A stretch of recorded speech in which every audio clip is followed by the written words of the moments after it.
نحمدہ ونصلی ونسلم علی رسولہ الکریم اما بعد فاعوذ باللہ من الشیطان الرجیم بسم اللہ الرحمن الرحیم۔ انتہائی واجب الاحترام برادر عزیز پروفیسر جاوید صاحب اور سامعین محترم،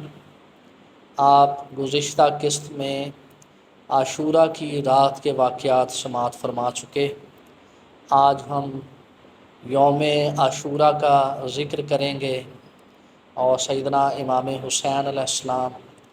اور آپ کے جانثاران کی اس عظیم ترین قربانی کا ذکر کریں گے۔ یوم عاشورہ کو امام علی مقام سیدنا امام حسین علیہ السلام نے میدان کربلا میں اپنے جانثاران کے ساتھ فجر کی نماز ادا کی۔ نماز فجر کی ادائیگی کے فوری بعد ابن سعد کے لشکر کی طرف سے جنگ کے نعرے بجنے لگے۔ اس پر امام علی مقام سیدنا امام حسین علیہ السلام نے بھی اپنے لشکر کو ترتیب دینا شروع کر دیا۔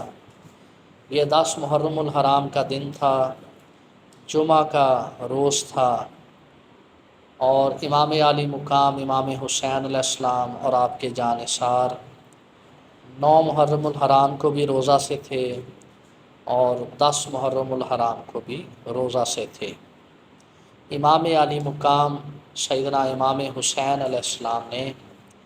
اپنے لشکر کو اس طرح سے ترتیب دیا کہ اس لشکر میں 32 لوگ سوار تھے اور 40 لوگ پیادہ تھے، اور ان عظیم ترین افراد کا مقابلہ یہ اہل دل افراد تھے، اسی لیے دل کی دھڑکن بھی اللہ نے 72 ہی رکھی۔ تو اہل دل کا اور وفا شعاروں کا یہ مختصر سا گروہ، اس کا مقابلہ بعض روایات کے مطابق 33,000، بعض کے مطابق 22,000 اور بعض کے مطابق 17,000 کے لشکر سے تھا۔ زیادہ تر محققین کا خیال ہے کہ ان لوگوں کی تعداد جو امام علی مقام امام حسین علیہ السلام کے خلاف اکٹھے ہوئے، ان کی تعداد 22,000 تھی۔ واللہ عالم ورسولہ۔ جو اصل بات ہے وہ یہ ہے کہ امام علی مقام امام حسین علیہ السلام کا جس لشکر سے سامنا تھا وہ تعداد کے لحاظ سے آپ کے لشکر سے کئی گنا بڑا تھا، اور ایسا مقابلہ تاریخ عالم میں ہمیں کہیں نظر نہیں آتا۔ تو امام علی مقام سیدنا امام حسین علیہ السلام نے میمنہ پر حضرت زہیر بن کین رضی اللہ تعالیٰ عنہ کو منتخب کیا، اور میسرہ پر حضرت حبیب ابن مظاہر رضی اللہ تعالیٰ عنہ کو مقرر کیا، اور علم حضرت عباس علیہ السلام کو عطا کیا۔ امام علی مقام سیدنا امام حسین علیہ السلام نے رات ہی اپنے جانثاروں کو یہ حکم دیا تھا کہ خیموں کے پچھلی طرف جہاں نشیبی جگہ تھی، ایک خندق کھود دی جائے اور اس خندق میں لکڑیاں جمع کر دی جائیں۔ اس سے آپ کا مقصد یہ تھا کہ دشمن خیموں کے پیچھے سے آپ پر حملہ آور نہ ہو۔ آپ یہ چاہتے تھے کہ دشمن ایک ہی طرف سے آپ پر حملہ کرے۔ تو آپ کے حکم سے خندق کھود دی گئی تھی اور اس میں لکڑیاں جمع کر دی گئی تھیں۔ چنانچہ امام علی مقام سیدنا امام حسین علیہ السلام کے حکم پر اس خندق میں آگ جلا دی گئی تاکہ اس طرف سے کوئی حملہ نہ کر سکے۔ کہتے ہیں کہ جب یہ آگ بھڑک اٹھی تو شمر ذی الجوشن ملعون، جو کہ اس دنیا کا خبیث ترین شخص تھا، وہ گھوڑا دوڑاتے ہوئے اسی طرف کو گیا جہاں امام علی مقام امام حسین علیہ السلام نے یہ آگ جلائی تھی۔ وہ اپنے ساتھ لوگوں کو لے کر یہاں یہی دیکھنے گیا تھا کہ ادھر سے حملہ کیسے کیا جائے۔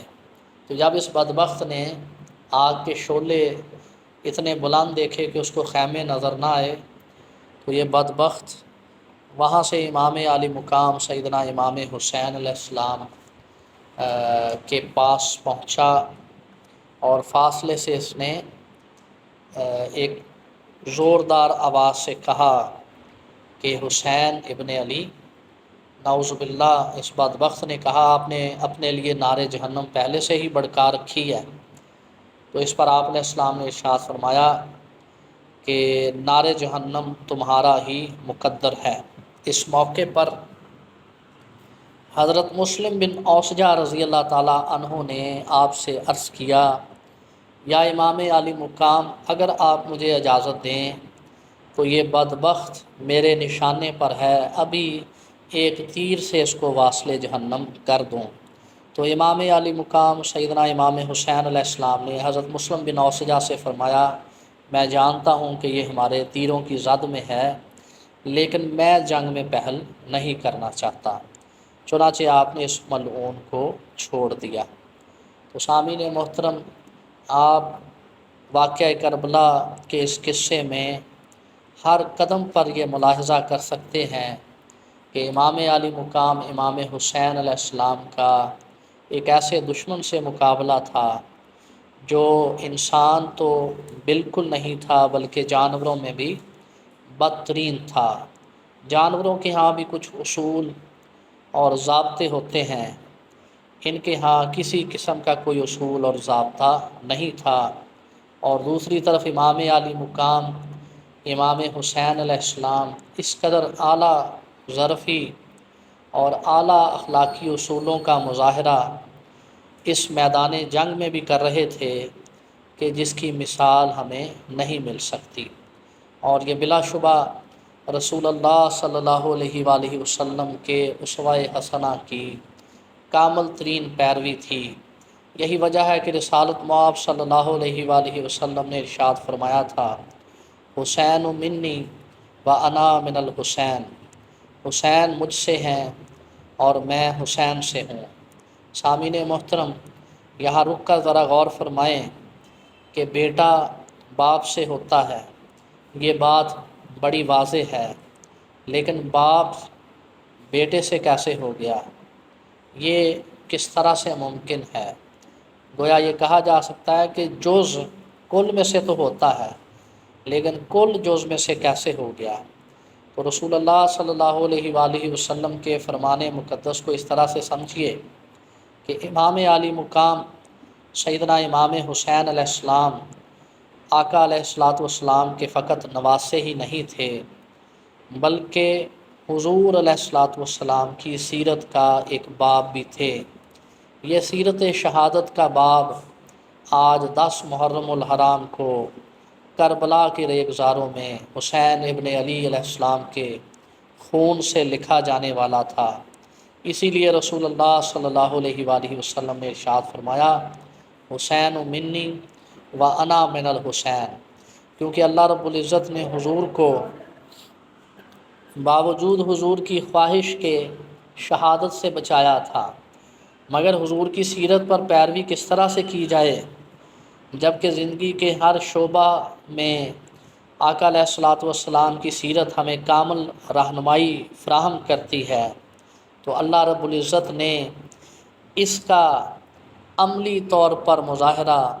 کربلا کے میدان میں امام عالی مقام امام حسین علیہ السلام کی شہادت کی صورت میں کروایا،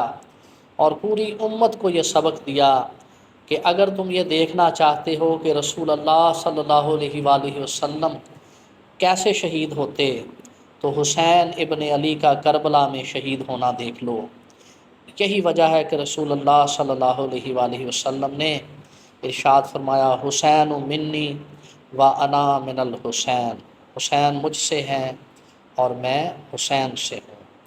گویا حسین علیہ السلام کی شہادت صرف آپ علیہ السلام کی شہادت نہیں ہے، بلکہ یہ آقا علیہ والسلام کی بھی معنوی اور روحانی شہادت ہے جو کربلا کے میدان میں ہوئی اور رہتی دنیا تک امت مسلمہ کے لیے مشعل راہ بنی۔ سامعین محترم، امام علی مقام سیدنا امام حسین علیہ السلام نے حضرت مسلم بن اوسجہ رضی اللہ تعالیٰ عنہ کو منع فرما دیا کہ جنگ میں پہل کرنا مجھے پسند نہیں اور میں اس میں پہل کبھی بھی نہیں کروں گا۔ دیکھیے اس قدر مشکل کے موقع پر بھی آپ کے اعصاب کس قدر مضبوط ہیں اور آپ کا توکل اللہ پر کس قدر عظیم ہے،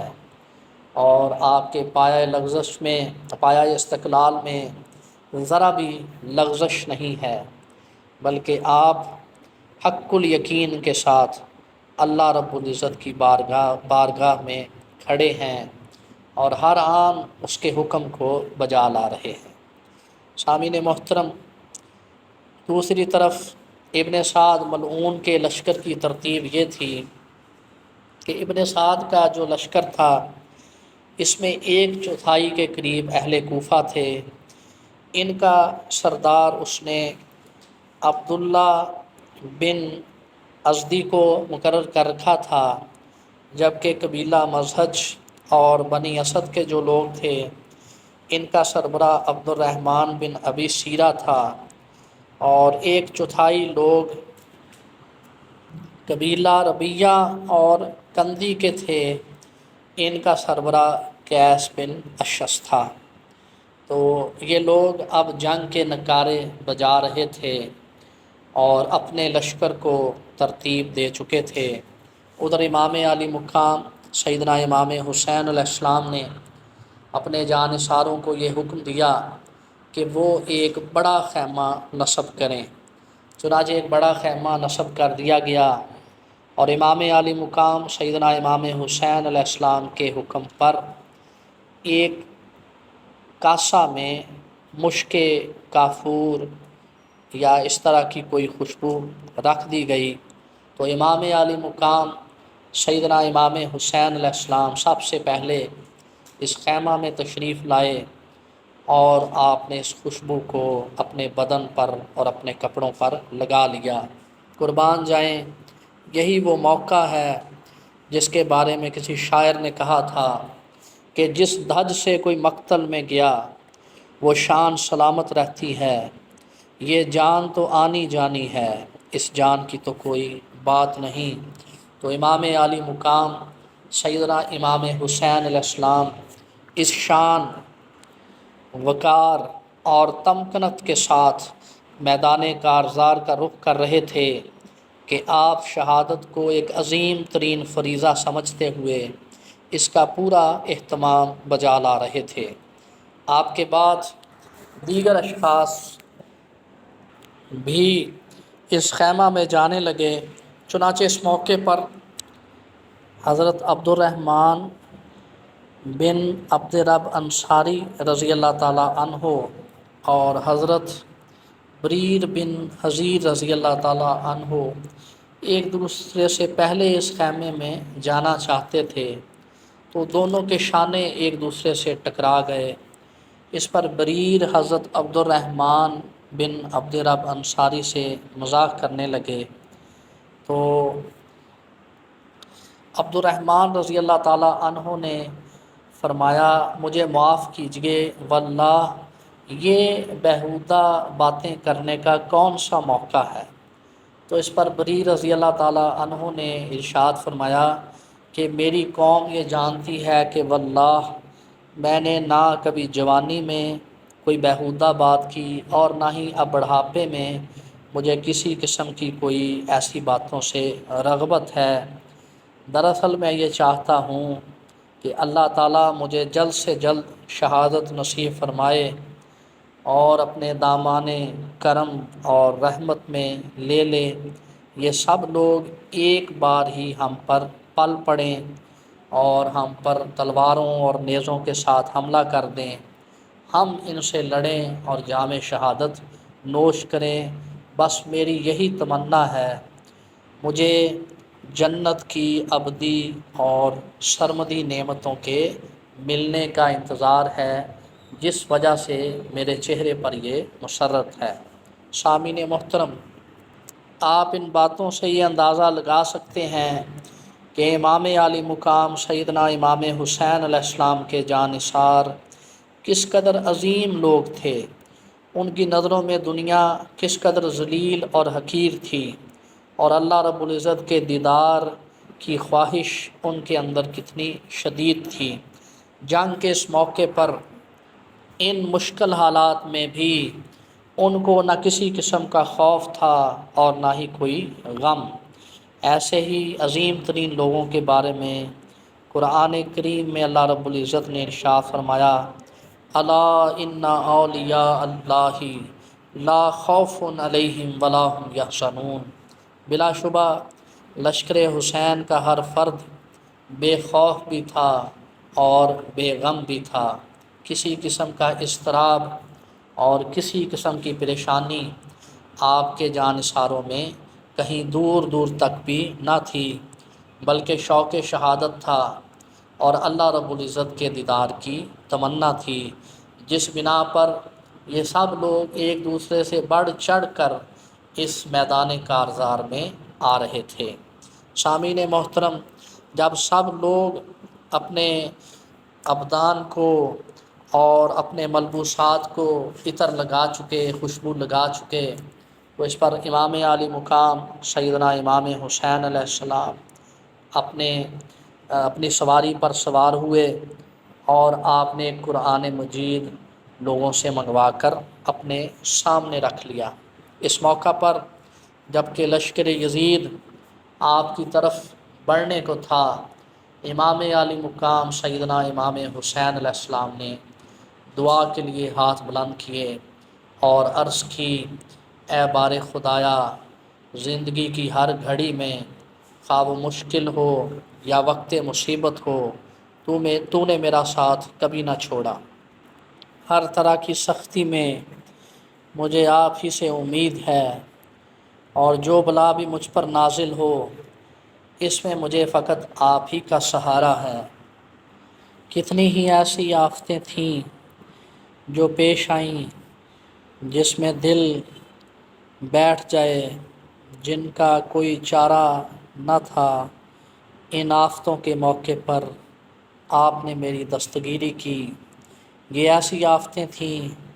جب دوست ساتھ نہ تھے، اور جب دشمن خوشی منائے، ایسے موقعوں پر آپ ہی نے مجھے سہارا دیا۔ میں نے آپ ہی سے اپنا درد دل کہا، آپ ہی پر بھروسہ کیا، آپ کے سوا کسی سے کہنے کو دل نہ چاہا۔ مالک الملک، تو نے ہمیشہ آفتوں کو ٹال دیا اور رفع کر دیا۔ اب بھی مجھے تیری نعمتوں سے بھرپور امید ہے، تیری بخشش اور تیری مغفرت کی امید ہے۔ بے شک تو ہی بخشنے والا ہے، ہر نیکی کا عطا کرنے والا ہے اور ہر مراد کو پوری کرنے والا ہے۔ کس قدر خوبصورت اور فصیح و بلیغ آپ کی یہ دعا تھی۔ اس کے بعد امام عالی مقام سیدنا امام حسین علیہ السلام نے اپنا گھوڑا اپنے بیٹے کو عطا کیا اور اپنے لیے ایک ناکہ منگوائی۔ آپ اس ناکہ پر سوار ہوئے اور لشکر یزید سے یوں مخاطب ہوئے۔ آپ نے اللہ رب العزت کی حمد و ثنا اور رسول اللہ صلی اللہ علیہ وآلہ وسلم پر صلوات بھیجنے کے بعد ان لوگوں سے ارشاد فرمایا، لوگو میری بات غور سے سن لو اور اس معاملے میں جلد بازی کا شکار مت ہونا۔ جو باتیں تم سے کہنا ضروری ہیں مجھے وہ کہہ لینے دو، اور تم لوگوں کے پاس چلے آنے کا مقصد مجھے بیان کر لینے دو۔ اگر تم میری بات کو قبول کرو گے تو اللہ تمہیں اس کا اجر دے گا، اور اگر تم میرے ساتھ انصاف کرو گے تو تمہیں نیکی حاصل ہوگی، اور اگر تم میری بات کو غور سے نہیں سنتے اور میرے ساتھ انصاف نہیں کرتے اور میری بات کو نہیں مانتے تو اس سلسلے میں پھر مجھ پر تم الزام نہیں لگا سکو گے، یعنی آپ نے فرمایا میں پھر تم پر حجت تمام کر رہا ہوں، دنیا و آخرت میں تمہارے پاس کوئی عذر نہیں ہوگا۔ اس موقع پر امام عالی مقام سیدنا امام حسین علیہ السلام نے اس آیت مبارکہ کی تلاوت فرمائی۔ اعوذ باللہ من الشیطان الرجیم، بسم اللہ الرحمن الرحیم۔ فاجمعوا امرکم وشرکاءکم لا یکن امرکم الیکم غمۃ ثم اقضوا الی ولا تنظرون ان ولی اللہ الذی نزل الکتاب وہو یتولی الصالحین۔ امام عالی مقام امام حسین علیہ السلام نے ارشاد فرمایا، اس آیت مبارکہ کا مفہوم یہ ہے کہ پھر جو تمہارا ارادہ ہو اس پر آمادہ ہو جاؤ اور اپنے تمام شرکاء کو پکارو اور اچھی طرح سمجھ لو کہ اب کوئی تردد تو تم کو نہیں، پھر سب مل کر میرے ساتھ جو سلوک کرنا چاہتے ہو کر گزرو اور مجھے ذرا بھی مہلت نہ دو، بے شک میرا سہارا تو اللہ ہی ہے جس نے کتاب کو نازل کیا